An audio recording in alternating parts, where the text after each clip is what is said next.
નમસ્કાર, જય માતાજી. કે એન્ટરપ્રાઇઝ સીએસસી સર્વિસની યુટ્યુબ ચેનલમાં આપનું હાર્દિક સ્વાગત છે. આજના આ વિડીયોમાં આપણે રેશન કાર્ડ કેવાયસી કેમ ફરજિયાત છે અને તેના ફાયદાઓ શું શું છે તેના વિશે આપણે આ વિડીયોમાં વાત કરીશું. હજી સુધી જો તમે કેવાયસી ના કરી હોય તો જરૂરથી રેશન કાર્ડનું કેવાયસી કરી લેજો. કેવાયસી ઘરે બેઠા કઈ રીતે કરવું તો તેનો વિડીયોની લિંક ડિસ્ક્રિપ્શનમાં છે, ત્યાંથી જોઈ લેજો. સાથે રેશન કાર્ડમાં મોબાઈલ નંબર લિંક કેવી રીતે કરવા, રેશન કાર્ડ સાથે મોબાઈલ નંબર કેવી રીતે જોઈન્ટ કરવા તેનો પણ વિડીયોની લિંક આપણે ડિસ્ક્રિપ્શનમાં આપેલી છે, જોઈ લેજો. હજી સુધી જો અમારી ચેનલને સબસ્ક્રાઈબ ન કરી હોય તો જરૂરથી ચેનલ સબસ્ક્રાઈબ કરી લેજો. વિડીયોને તમારા મિત્રો સુધી શેર કરી દેજો અને જરૂરથી જરૂર લાઈક કરી દેજો. તો ચાલો આપણે શરૂ કરીએ.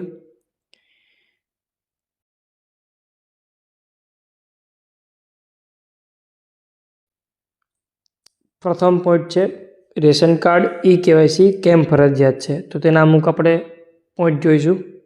એમાં ગેસની બોટલ, ગેસ લાઇનમાં રેશન કાર્ડ કેવાયસી વગર તમને ગેસ મળતો બંધ થઈ જશે જો કેવાયસી નહીં હોય તો. ત્યારબાદ સરકારની દરેક યોજનાઓમાં રેશન કાર્ડ ફરજિયાત થઈ જશે. રેશન કાર્ડ વગર તમને સરકારની કોઈ પણ યોજનાનો લાભ મળશે નહીં. આવકના દાખલા માટે તમને રેશન કાર્ડ ફરજિયાત થઈ ગયું છે હવેથી. તેમાં પણ કેવાયસી હશે તો તમે આગળ પ્રોસેસ કરી શકશો.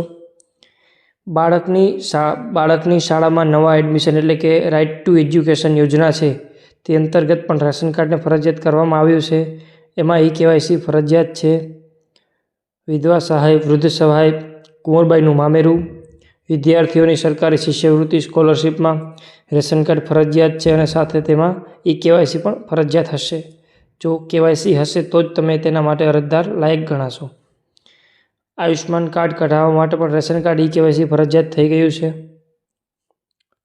સિનિયર સિટીઝન કાર્ડમાં પણ રેશન કાર્ડનું કેવાયસી ફરજિયાત થઈ ગયું છે.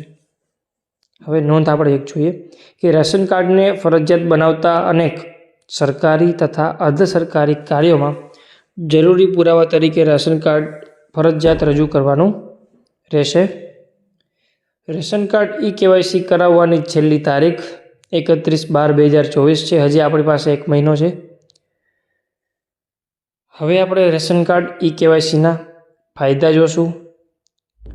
હવેના સમયમાં બીજા રાજ્યની જેમ ગુજરાત રાજ્યમાં પણ ડિજિટલ રેશન કાર્ડ આપવામાં આવશે, જેનો દેખાવ પીવીસી કાર્ડ જેવો હશે. જેમ કે યુપી, બિહાર, હિમાચલ પ્રદેશ જેવા રાજ્યમાં રેશન કાર્ડ છે તેવા આપણા ગુજરાતમાં પણ એક કાર્ડ જેવા રેશન કાર્ડ આપવામાં આવશે.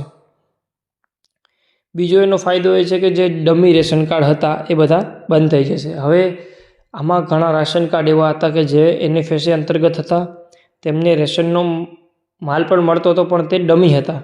તે બધા રેશન કાર્ડ રદ થઈ જશે. જેનું કેવાયસી થશે તે રેશન કાર્ડ એક્ટિવ રહેશે. ત્રીજો ફાયદો એ છે કે રેશન કાર્ડ પહેલાં બન્યા ત્યારે જુદા જુદા આધાર પુરાવાની મદદથી રેશન કાર્ડ બન્યા હતા. તેમાં ઘણા લોકોની નામ અને અટકમાં ભૂલો થઈ ગયેલી હતી. હવે રેશન કાર્ડ કેવાયસી થશે તો તે બધી ભૂલ દૂર થઈ જશે. રેશન કાર્ડ કેવાયસીની મદદથી જરૂરિયાત લોકો સુધી રેશનનો માલ પહોંચી શકશે. પછી છે આયુષ્માન કાર્ડની સાઇટ ઉપર જે નામનો ઇસ્યુ આવે છે તે પણ સોલ્વ થઈ જશે. ઘણા લોકોને નામ પૂરા આવતા નથી, ઇંગ્લિશમાં નામ ખોટું હોય છે, તો તે પણ આ કેવાયસી કરશું એટલે ઓટોમેટિકલી ઇસ્યુ સોલ્વ થઈ જશે. હવે આપણે જોઈશું રેશન કાર્ડ કેવાયસી કરાવવા માટેના સ્થળો. પ્રથમ છે નજીકની ગ્રામ પંચાયત અથવા રેશનિંગની દુકાન, જ્યાંથી તમે રેશનનો માલ કલેક્ટ કરો છો ત્યાં જઈને. અને બીજો ઓપ્શન છે માય રેશન એપ દ્વારા ઘરે બેઠા. જો આધાર કાર્ડમાં નંબર લિંક ના હોય તો તમારે નજીકની રેશનની દુકાન પર ફિંગરપ્રિન્ટ આપી કેવાયસી કરાવી શકો છો. જો ઘરે બેઠા તમારે કેવાયસી કરવું હોય તો તે નંબર લિંક કરવા ફરજિયાત છે. અને આ એપ્લિકેશન કયું છે તેની લિંક આપણે ડિસ્ક્રિપ્શનમાં આપેલી છે. સાથે સાથે એક આધાર કાર્ડ ફેસ આઈડીનો પણ એપ છે જે પણ આ કેવાયસી માટે ફરજિયાત છે. તેની પણ લિંક આપણે ડિસ્ક્રિપ્શનમાં આપેલી છે, તો ત્યાંથી તમે ડાઉનલોડ કરી લેજો. જો વિડીયો તમને સારો લાગ્યો હોય તો જરૂરથી વિડીયોને લાઈક કરજો, જરૂરિયાતમંદ સુધી વિડીયોને શેર કરજો અને અમારી ચેનલને જરૂર સબસ્ક્રાઈબ કરજો. વિડીયો જોવા બદલ આપ સૌ મિત્રોનો ખૂબ ખૂબ આભાર.